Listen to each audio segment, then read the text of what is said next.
Assalamualaikum warahmatullahi wabarakatuh. Perkenalkan, nama saya Alfiana Tiara Putri. Kali ini saya akan menjelaskan tentang apa aja sih analisis-analisis yang terdapat di dalam penelitian kualitatif. Berikut penjelasannya. Yang pertama ada analisis naratif, yaitu sebuah paradigma dengan mengumpulkan deskripsi peristiwa atau kejadian yang kemudian menyusunnya menjadi cerita dengan menggunakan alur cerita. Nah, biasanya teknik ini sama dengan pembentukan storytelling dalam cerita. Adapun bentuk-bentuk dalam penelitian naratif ini, yang pertama itu menggunakan pendekatan kronologis, itu seperti menguraikan peristiwa demi peristiwa yang mengikuti proses waktu. Dan yang kedua itu ada penyempitan dan memfokuskan pembahasan. Nah, di sini laporan juga bisa seperti pendeskripsian berbagai kejadian berdasarkan tema atau perspektif tertentu. Selanjutnya ada prinsip-prinsip analisis naratif. Nah, di sini ada 4. Yang pertama itu berfokus pada pengalaman individu dan kronologi mereka. Dan yang kedua menggunakan teknik restoring untuk membangun akun narasi berdasarkan data yang dikumpulkan melalui wawancara. Dan yang ketiga menggabungkan konteks dan tempat dalam cerita. Dan yang terakhir yaitu keempat, selalu melibatkan dan menanggapi pertanyaan. Di dalam analisis naratif ini memiliki karakteristik. Yang pertama, pengalaman individu. Nah, di sini pengalaman yang dimaksud pengalaman pribadi dan pengalaman sosial yang telah terjadi saat ini atau yang akan datang. Yang kedua, ada kronologi pengalaman. Penelitian menganalisis dan menulis tentang kehidupan individu menggunakan urutan waktu menurut kronologi kejadian. Yang ketiga, ada pengumpulan cerita. Di sini orang pertama langsung secara lisan yang mengatakan atau menceritakannya. Biasanya cerita ini memiliki awalan, tengah, dan akhir. Secara garis besar harus terdiri dari unsur waktu, tempat, dan plot adegan.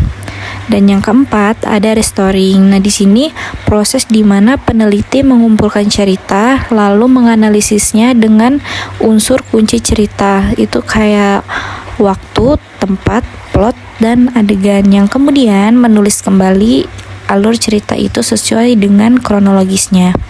Yang kelima ada coding tema. Hal ini harus dilakukan dengan cara mengidentifikasi tema-tema yang diberikan secara kompleks melalui cerita dan menambahkan ke dalamnya secara jelas dan sepemahaman pengalaman individu.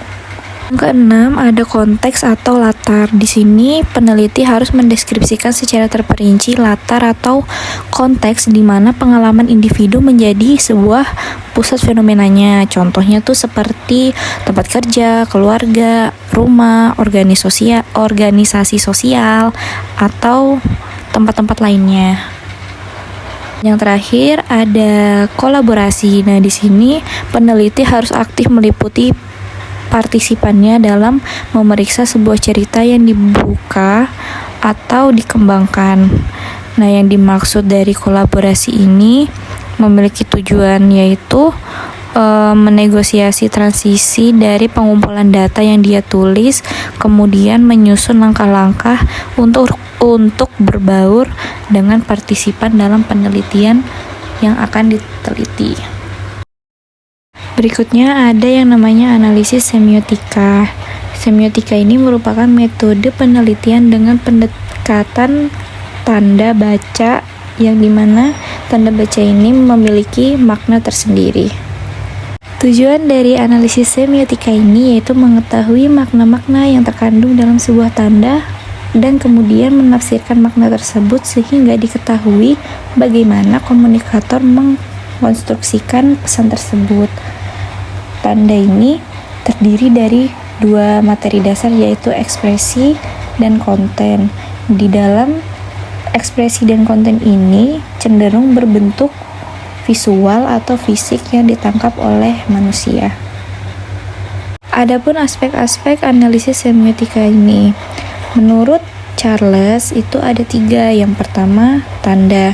Di dalam tanda ini merupakan konsep utama yang dijadikan sebagai bahan analisis di mana di dalam tanda terdapat makna berbagai bentuk interpretasi pesan yang dimaksud. Secara sederhananya, tanda ini cenderung berbentuk visual atau fisik yang ditangkap oleh manusia. Yang kedua, ada objek atau acuan tanda. Ini merupakan objek yang konteks sosialnya mengimplementasikan kejadian sebagai aspek pemaknaan atau yang dirujuk oleh tanda tersebut. Yang ketiga, ada interpretan atau penggunaan tanda. Nah, di sini konsep pemikiran dari orang yang menggunakan tanda yang kemudian menurunkannya ke suatu makna tertentu. Dan analisis yang terakhir yaitu analisis framing, yaitu di mana analisis ini merupakan penelitian yang menggunakan pendekatan analisis wacana, terutama untuk menganalisis teks media. Metode ini dilakukan untuk membedah-bedah cara-cara atau ideologi media saat mengkonstruksi fakta. Dengan kata lain, framing ini adalah pendekatan untuk mengetahui bagaimana perspektif atau cara pandang yang digunakan oleh wartawan ketika menyeleksi isu atau menulis berita. Kemudian ada tujuan dari analisis framing ini, yaitu tujuannya untuk mengamati dan mengetahui bagaimana cara pandang yang dipilih wartawan atau penulis ketika menyeleksi peristiwa yang diliputinya dan kemudian menulisnya kembali menjadi sebuah berita. Selanjutnya kita akan membedah tentang elemen inti analisis framing. Di sini kita akan ngebahas yang pertama, makna dari sebuah peristiwa.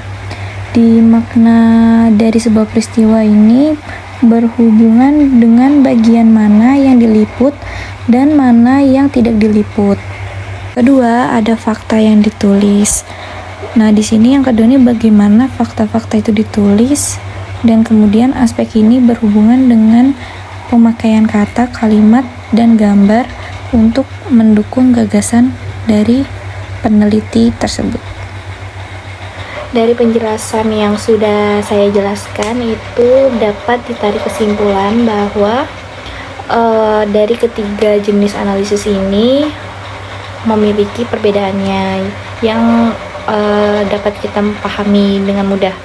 Yang pertama ada analisis naratif, itu berdasarkan alur cerita, dan yang kedua itu ada analisis semiotika, itu berdasarkan tanda baca atau gambar, dan yang terakhir itu ada analisis framing, itu biasanya berdasarkan ideologi atau fakta. Nah, mungkin dari kesimpulan itu semoga bisa membantu dan paham, dan terima kasih. Wassalamualaikum warahmatullahi wabarakatuh.